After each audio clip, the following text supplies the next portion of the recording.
We don't make a student prove to us that they can read before we give them a book, like a neurotypical student. We don't do that, right? We give them the book and we teach them how to read. Right. But for a lot of non-speaking communicators, we require that they show us that they can sit in a chair first even, right? Things that we have determined are pre-learning skills. Are you able to imitate? Are you able to touch your nose? It's this mentality we're stuck in of we're not going to give you access to anything else. Like we think that this is what learning should look like. We all know it's not the case purely because of working with non-speakers. I mean, I think working with non-speakers is changing how education works. And I'm guessing that people who don't work with non-speakers, therefore, are still stuck in those paradigms.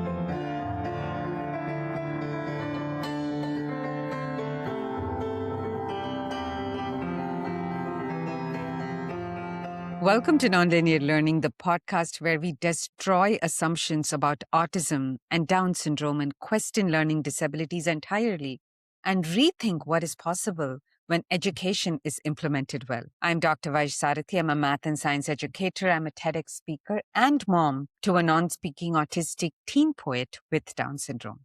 In tandem with my son Sid, I've lived a very nonlinear journey from presumed severe intellectual delay to publishing his first book of poetry with a major publishing house and being invited to readings across the country. That journey started with one idea: assuming intelligence aggressively. Here on this podcast, we explore what learning can look like for every brain. And if you are ready to question what you've been told about learning disability, you're in the right place. Today's guests are both from the fabulously inclusive and far-thinking Reach Every Voice. Reach Every Voice is an organization after my own heart because they prioritize academic access for every brain, especially non-speakers and minimal speakers. Mihalich Quinn is a licensed special educator with nearly 20 years of experience. A former Maryland public schools teacher, she is the founder of Reach Every Voice, co-founder of Communication for Education, and also co-founder of Adaptiverse. Erin Buchanan is the program director at Reach Every Voice. She began a career as a special ed teacher in 2012 and has served students for over 13 years there. She's passionate about helping every learner find their voice. You can learn more about their amazing work at reacheveryvoice.org.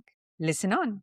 Welcome, Lisa and Erin. I am really excited to talk about accessible academics. Thanks for having us. Lisa, you've been on the show before, but for anyone who's just finding us, you, me, whatever, can you give us a 2-sentence version or a little bit more of what Reach Every Voice actually does and who does it serve?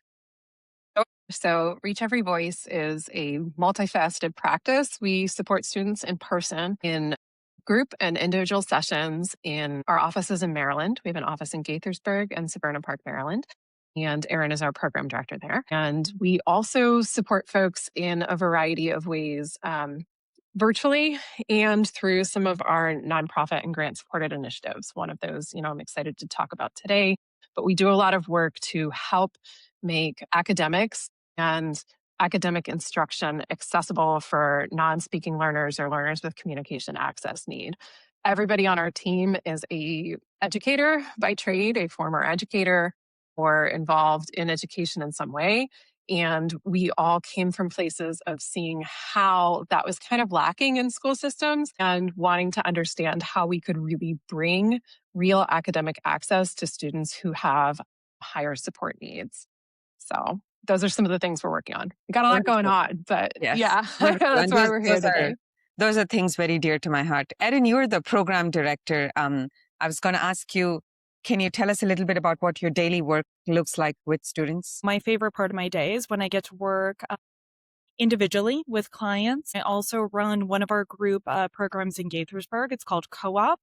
It's a cooperative learning environment. We get to go over a variety of topics together and have some really cool conversations. In addition to that, I work closely with Lisa, just working on our programming, making sure that we are constantly creating things that our students and clients want and deserve access to. And then I'm excited to also talk about our big project, our Transforming Access project, that's funded through our grant. Wonderful. Let's talk about academic access and the gap between communication access and academic access. There are like so many different gaps here, right? So there's students who don't actually have access to a fluent communication, and that can sometimes be a gating factor. But sometimes people think that communication access and academic access are the same thing. They could be, but Do either one of you want to talk about, do you find that they go together? Do you find that one of them gates the other? How does that work? Because we all often talk like they're the same thing. At least in the Right. spelling community, we do. Right. I think that, maybe 2 years ago, a year and a half ago, one of the things that I did was the Maryland State Department of Education had me do a presentation about how communication isn't a prerequisite. You don't need to be a proficient communicator. So my presentation was titled Proficiency is Not a Prerequisite. You Mm. don't need to be a proficient communicator in order to have access to meaningful academics. And that's a thing I think a lot of people get hung up on, right? We're waiting. We fall into these patterns of saying our students need to prove to us that they can actually do the thing. They need to show us they can communicate before we give them access to academics. And we don't actually do that. When we stop and look, like take a step back, we don't make a student prove to us that they can read before we give them a book, like a neurotypical student. We don't do that, right? We give them the book and we teach them how to read. Right. But for a lot of non-speaking communicators, we require that they show us that they can sit in a chair first, even, right? Or maybe even show us things that we have determined are pre-learning skills. Are you able to imitate? Are you able to touch your nose? Are you able to, you know, show me pre-learning skills before we do anything else? It's this mentality we're stuck in of we're not determining that you're a competent learner. And so we're not going to give you access to anything else, right? Right. And where do these biases come from? Like we're thinking about whether someone is it just like conditioning that we think that this is what learning should look like? Where but is it written down somewhere in the educational literature that imitation is a prerequisite to learning? Is it a neurological misconception? I mean, we all know it's not the case, but purely because of working with non-speakers, we know that that's not the case. I mean, I think working with non-speakers is changing the how education work, and I'm guessing that people who don't work with non-speakers, therefore, are still stuck in those paradigms. But where is all of this coming from? Do we know? I mean, I don't know about you, Erin, but like when I went to school, right, I learned about child development, and these were all things you are supposed to do in typical childhood development, right? You're supposed to be able to gain all these skills as a little kid, as a preschooler. These are the things you're supposed to do. And so when we have a child who doesn't do stuff in the typical order, we think they just haven't mastered this particular milestone yet. And therefore, they still have to show us that they can get to this point before they can do something else. We're still thinking in a linear fashion, right? And I love that we're here in this podcast, this non-linear learning, because not everything progresses in a linear fashion. We see things that are scattered. We see skills that develop in a really atypical or atraditional, untraditional manner. And we might have students who are picking up skills they are learning, but they're learning them out of a sequence that that I was taught in grad school anyway. Yeah, I agree with that. I think so much of education and schooling to become an educator is all rooted in data, right? People like things that are proven, they like things that are linear, and then we get stuck because our students, for whatever reason, whether it be communication difficulties, motor difficulties, a combination of the two, then can't necessarily demonstrate all that they know in those kind of traditional fashions with those very specific data points. They get trapped in these goals forever and ever. And I think that, goes back to your point, Lisa, of we're expecting them to produce these things because that's what we want as our foundation to show that they know. But I mean, I get sick of having to do the same rote task over and over again. So it makes sense that our students are responding similarly. And then I think, there's a presumption too that sometimes it's easier to stay with some of the more baseline or easier skills rather than pushing our students. Sometimes it's scary to step out and say, I think my student knows more, because that might be going against the grain and you might be kind of standing alone in that assumption. So I think those are some barriers as well that prevent access sometimes for our students. Yeah, thank you, Erin and Lisa. I agree, and I'm just thinking that keeping it linear maybe makes it easy to teach. Like if you have to teach somebody, if you if you have to train an educator, it's really easy to train a linear skill. You first learn this and then you learn this. But if you can't do that, then it's so hard to, I mean, how do you teach? Like, I mean, Lisa, you have that, you've been in that situation. You have so many, and both you and Erin have several educators. You're all working together. How do you teach to look for nonlinearity? That's so hard to teach, isn't it? It's so hard to teach. And like, I think that's part of why we're picky with who we hire. We're really picky. And we look for teachers who like can kind of who can see the big picture, right? Who can zoom out and not just understand. Like when you think about someone who's looking at linearity, right? They want a progression. They want a skills progression. First I do this, then I do that. I'm going to follow this recipe. I'm going to follow this checklist. And if you're a really good and gifted teacher, you can't work that way. You have to be a little bit of a critical thinker. You have to be able to zoom out because when you take a step back and you see the bigger picture of a child, of a learner within a larger construct, you can see this one thing wasn't happening. However, the big picture shows me so much more, right? It might have been that on this day, they didn't do the thing, not they couldn't do it, they wouldn't do it, they chose not to do it, right? Those are the things I hear in meetings a lot of time. He can't do it.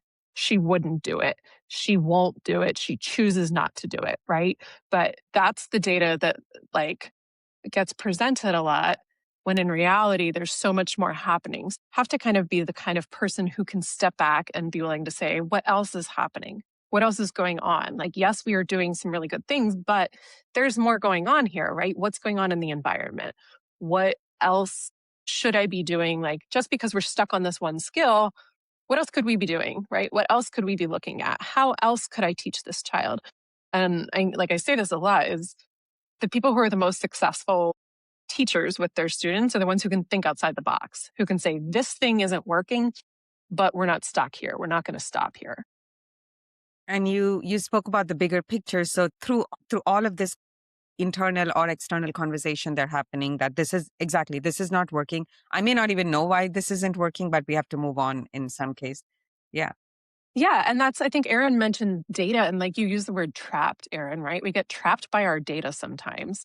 And like, that's what happens is we get these kids and we're stuck with the data that like, I was just in a meeting where somebody was like, oh, they're getting 0%. They're getting 0 out of 4 on this. They're getting 0 out of 0, 0 out of 0, 0 out of 0. I'm like, well, stop, right? Why aren't we questioning? Why aren't we asking about this? Because if that's the case, like even in like you should be getting something right in a random trial. You should be getting something right here.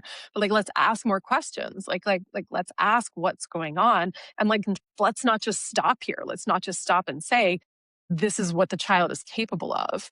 Let's say what else could we do, right? There's something that's not working here. Let's get curious. Let's say what's not working. Let's not get trapped by this data and say the data is showing us this. The data might not be showing us anything. The data could be showing us like very misleading information. Yeah. Yeah. Erin, do you also come from a background of special education? I sure do. I was a special education teacher for 13 years, technically considered a resource teacher. So I would pull groups out for intervention. I would push into the classroom. I had several non-speaking or minimally speaking students. And when I did get hired with Reach Every Voice, there was some unlearning because you're so ingrained from the school system of you have to do things this certain way.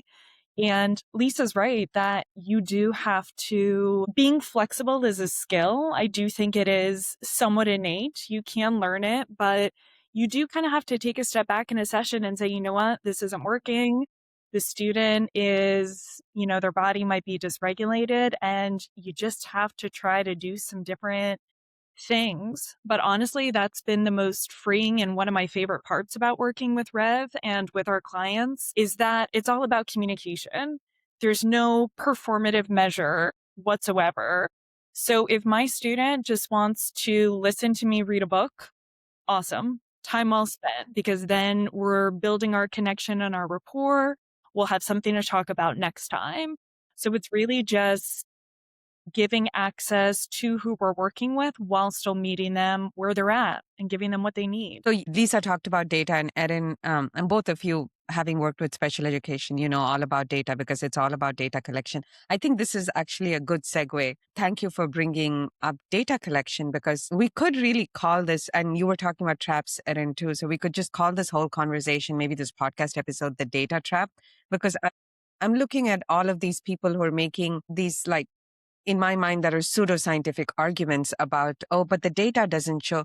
But you're not even collecting the right data. It's interesting that in order to actually be effective as an educator with people that have higher communication and motor needs, you have to stop collecting data because I feel like the act of collecting data, you're kind of impacting a lot of other things. Firstly, you don't even know what the data is saying. Like you're probably collecting data that doesn't mean what you think it does. And secondly, a student, I mean, I know Soma talks about this a lot, is that, which was in earlier, the reason why she wouldn't allow research on kids is that how would it be being a research specimen in a situation where everybody's always collecting data on you? We don't live our normal lives like that, where people are constantly collecting data on us. So there's just so much variability here. Is that I think would you agree that a lot of education isn't progressing forward because of this data trap? I mean, I think we have to think carefully about the kinds of data we collect and what it looks like. Like, there are ways for us to measure progress that aren't just data sheets, right? We can look for other ways to do that. We've had students participate in research, and it's been like participatory action research where their voices are heard, right? And their input is gathered in a very respectful way in ways that Opposed to center them them, proving themselves. right, as opposed to them proving themselves, right? And can have the arguments about whether or not the data that's been collected is valid, whether sample sizes are large, whether people are being allowed to do the research to begin with. That's another problem. People who want to do the research are being told by their institutions they're not allowed to do the research, right? There's so many problems around the research problem with students who are using spelled and typed communication, but I think a lot of it just comes down to the fact that, like, students need to be centered in it and their voice, like you're saying, like, no one wants to be a lab rat. They need to be respected and treated with dignity and, like, treated as centered, and their voices need to be centered. They need to be the ones co-designing the studies. They need to be the ones who are actually authoring and being principal investigators on them. There's plenty of folks who can do that work and should be doing that work. Yeah, absolutely. So we talked about nonlinearity, and in learning, and the fact that when you are faced with roadblocks, where it aren't negative data, they're just something that is not working right then. And what was coming to me at the time, I wanted to take the segue right then, but I didn't, is that the big word here is presuming competence or assuming intelligence, where all of this only makes sense if you know that the end goal, if you already know that the student is capable of learning. And that's when you're actually able to look at each incident or each educational experience individually and see, okay, I don't know why this didn't work, but I can try something else. But you're only ever going to try something else if you have a belief in the innate intelligence of the learner, right? So that without that thread going through education, there's no education that's ever going to work. Yeah. I mean, I Yeah. think that's true for neurotypical people too, but yeah. Yeah, 100%. And the other thing I wanted to add, because, it's been in my mind lately, there's all these discussions about presuming competence, right? And one thing that we talk a lot about is how presuming competence isn't the same thing as presuming knowledge, Mhm. right? And that it doesn't mean that we're presuming every student we walk up to and meet is a locked in genius. We don't presume they have, like, all the answers. And I see that sometimes. I see arguments happening online where people are saying, well, my student, my learner, my child, they know everything already. They already know it all. Well, we know that our students actually don't know everything, right? They have a lot of gaps in their learning, especially if they've been in segregated environments, if they've been underestimated. And so what we do, though, is we presume they're capable of learning. We presume that they can learn. And so when we teach them, right, when they have the gaps, we teach them. And, like, as a complement to this, I want to make sure I say, because sometimes we have people come after our posts about presuming competence and they say, well, what about the people who actually are intellectually disabled? It's okay to be intellectually disabled. Well, yes, right? Yes, absolutely. And I think we still have a lot of work to do of presuming competence in folks who have intellectual disabilities. Like, I think we can do better for people with intellectual disabilities.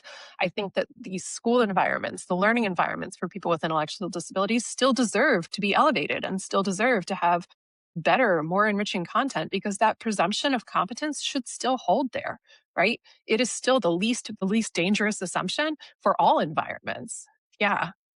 Did you know that there is now a quick but powerful way to learn directly from me on using age appropriate academics with your child that is not limited by your time?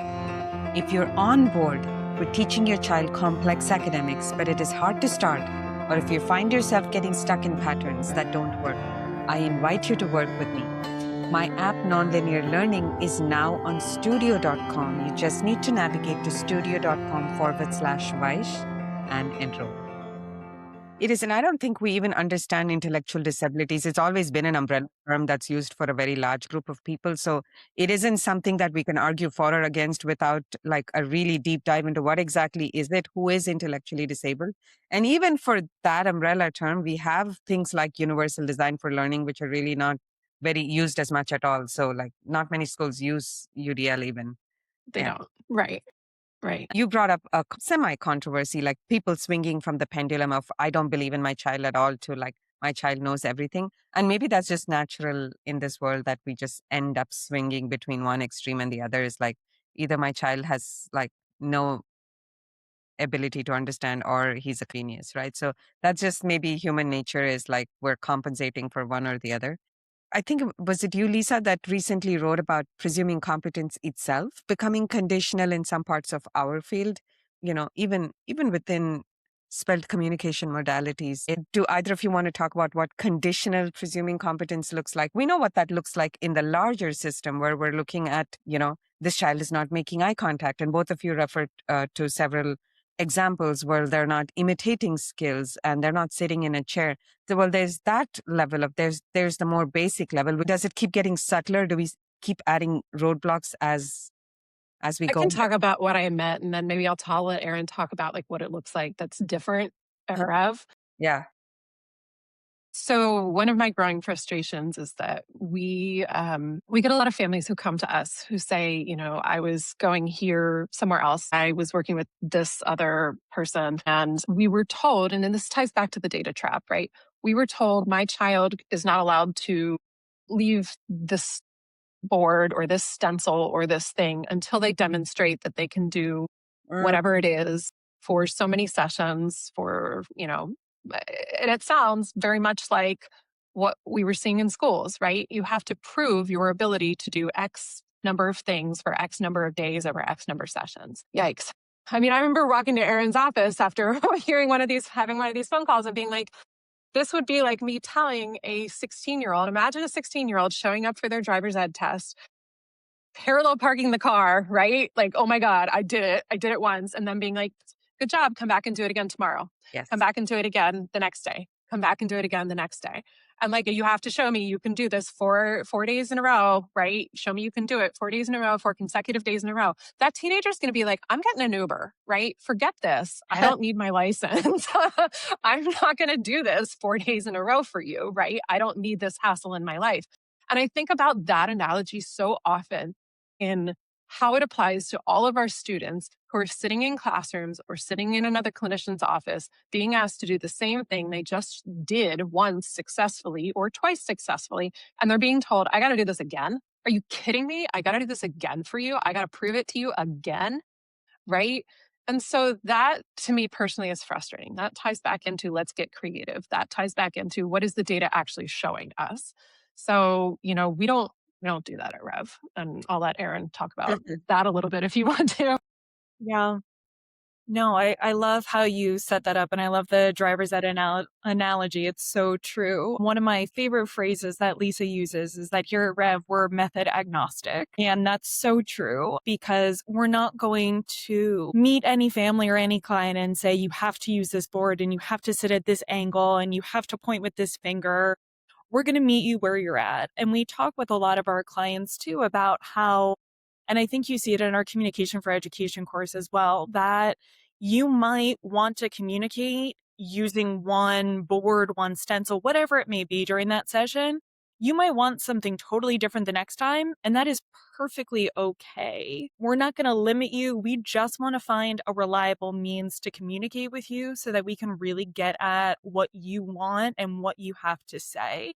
And one of my favorite examples is we did a communication partner skill building workshop in Arizona. And I got the chance, this is when I was first hired, and I got the chance to work with some amazing non-speakers. And Rev uses our language ladder for asking questions. And so my student happened to pick a lesson about why mosquitoes bite some people more than others. And so normally I would have stopped at like reasoning question with two choices or kind of like halfway up the ladder. This student seemed like he was game to keep going up the ladder. So we went for it. And we weren't able to get to an open-ended response that day, but I just met him where he was at and gave him some choices. And I never would have known that he was capable of that if we hadn't just gone for it. So I think that's kind of presuming competence in action. Knew that he had the knowledge, but it's really about that trust and relationship. And so we're quite ready for open-ended, so we did choices. But I think, presuming competence in that way is so important without the conditions because our students are capable of so, so much more. Wonderful. Yeah, absolutely. Thank you for sharing. So I feel like the lesson to me and the lesson that I want to share with parents and educators is that it's very easy to fall in the linearity trap because it's easy to understand, it's easy to follow through, and it's also easy to train educators, which is probably why we're seeing this. The other podcast that I did with an educator, this person is a physics teacher at a Portland high school in a general ed classroom, and she is bringing in students from special ed with some resistance from others, and others are open to it. It's been an interesting journey. She's not trained in spell communication, but she's done an amazing job with just using UDL to teach advanced physics to learners who've actually probably never even been exposed to basic science. She talks about the mastery trap and how that might have been what my podcast episode was called, is that there's a lot of neurotypical students that go to the next class with a C in their class, right? So they've gotten a C or a C minus or whatever is okay to go to the next class and they're fine. So the mastery trap is very selectively applied to students in special ed where you have to get whatever the equivalent of an A plus is so that you can move to the next thing. And I think it's easy to fall in that trap as educators. I mean, most educators want to presume competence, especially if they're in different modalities where we are, like especially in spell communication and so on. But it's really hard to train to think non-linearly and to let go of any sort of gatekeeping. And Yeah. then when you do, there's more barriers, right? It's not just the end. Like once you presume competence, like you got to build people's capacity to actually do the work, right? To understand how to make the academics successful. You have to build school or home or team capacity. You have to train folks. Like it's Yep. right. The systems, right? Yeah. You have to build the systems, right? That's another problem. People go into schools and they want to get access to communication, right? But you have to let the access happen. You have to have my kid has to have access to this tool. They have to have access. They have to have access. But then there's no infrastructure to support them. And Yeah. you have to build capacity in many, many ways, not just to support a person on a board. It has to be, do they have access to peer networks? Do they have access to regulation supports? Do they have access to academic supports, right? It's a whole thing to consider. Absolutely. And I think that segues into asking, I want to learn a little bit more about how Reach Every Voice is building access. But actually, maybe we can go and talk about parents first and then move on, because parents listening now, many have children in school with a modified curriculum, which usually means fewer concepts, lower expectations, easier vocabulary, etc. I'm trying to give like a take-home message to parents, but I don't know how to quite phrase the question. I was going to ask, what are accommodations that seem helpful? Like people think they're like when they get modifications and accommodations that they're getting learning. I'm just going to leave it open-ended. You can answer, you can talk about accommodations, or you can talk about something well-meaning educators in special ed do that you wish they'd stop. Or you can talk about what is it that they can do to actually move their children closer to real academics. What can parents take with them back to their school system, maybe? Sorry, that was really like very vague as a question. One thing I wish parents understood, maybe even some educators too, I wish parents understood the difference between adapting and modifying, right? Modifying means like there's a significant change to a curriculum. Means it's going to be less rigorous, it's going to be reduced in grade level, it's going to be reduced in demands. Not always helpful, right? Especially if you believe in your child. If you're presuming your child is a competent learner, if you're getting modified curriculum, that's going to be significantly altering what they're receiving in school. Adapting a curriculum means that they are changing the format of it, perhaps, so that you're responding in a different way. If you have a student who is accessing alternative communication, this is perhaps a better thing to start with to ask for. Also, as a young learner, this is a thing, man, this is a hot topic in Maryland right now. As a young learner, being moved, I wish people would stop moving kids off of diploma tracks, right, onto alternative assessments, because a lot of times parents think this is better for my kids. They don't have to take a state test, but that is oftentimes a very hot and fast path to a segregated learning environment. That's a topic for a different podcast, but Yes. sometimes people think that segregated learning environments are better by their nature of higher support levels and slower class teacher to student ratios and better support needs. But there's also a lot of data to support that there's very little actual instruction and learning that goes on in segregated learning environments. Because if you don't know what to do or how to teach, or if you're not presuming competence, segregation isn't going to help anything. I went in to observe a student who's supposed to be instructed on a grade level curriculum, and I think I saw 6 minutes of academic instruction in the few hours that I was there. Erin, do you have anything that you'd like parents to know? Yeah, I second everything Lisa said. I think, having written my fair share of IEPs, the IEP is incredibly dense. And I wish that there was just more parent education on fully understanding the IEP and all of its components. Because I think sometimes we use all these fancy acronyms and it's so complex that people don't really understand what is being presented for their child. So that would be one thing. The other thing I would want parents to understand and take away from our conversation is that compliance doesn't have to be the end all be all goal. And I think a lot of times with whatever methodology or system you're using, people think behavioral compliance is what needs to happen kind of as a prerequisite. We talked about these gates or the feeling of being trapped.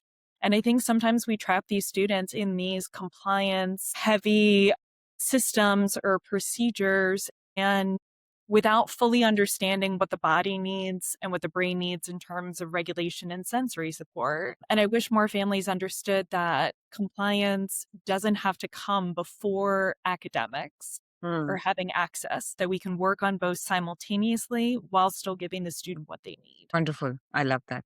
This is a perfect time. I would love to hear more about what Reach Every Voice has done. Tell us more about your foray into academic access. Was it transforming access? Did I get the word? Yeah. Yep, you sure did. So this is a passion project for all of us, and it ties back to everything that we've talked about so far. We know that students with communication access needs, motor needs, are sitting in these classrooms every single day, but they're still not being given access to grade level curriculum and materials. And again, it's not that they can't handle it, it's that we don't have that presumption of competence. So instead of asking ourselves, what can we do differently? It's, well, what can we give this student instead? Since they're not going to meet grade level, what can we give them instead? And that's so damaging because, again, our students are so incredibly capable. So we were lucky enough to get our project funded through the ARC of Maryland, their Spark Tank program, and the Maryland Disabilities Council. So what we're doing is we're adapting first grade science lessons and standards that are aligned to Maryland college and career ready standards. So every lesson has a script for the teacher, a slideshow for the teacher and students, and 2 worksheet options. One is a picture choice option that the student can circle, and the other is a word choice option that still has visual support so the student can write their response if they'd like to. And so again, just kind of coming full circle, our project is really not lowering the bar. We really want to remove the barriers. So everything that we're doing is based on grade level standards. These are real academics. It is the same content that every first grade student is supposed to learn. We're just providing our students meaningful ways to access that content and really show what they know. I think the other really cool and special thing about our project is that it's replicable.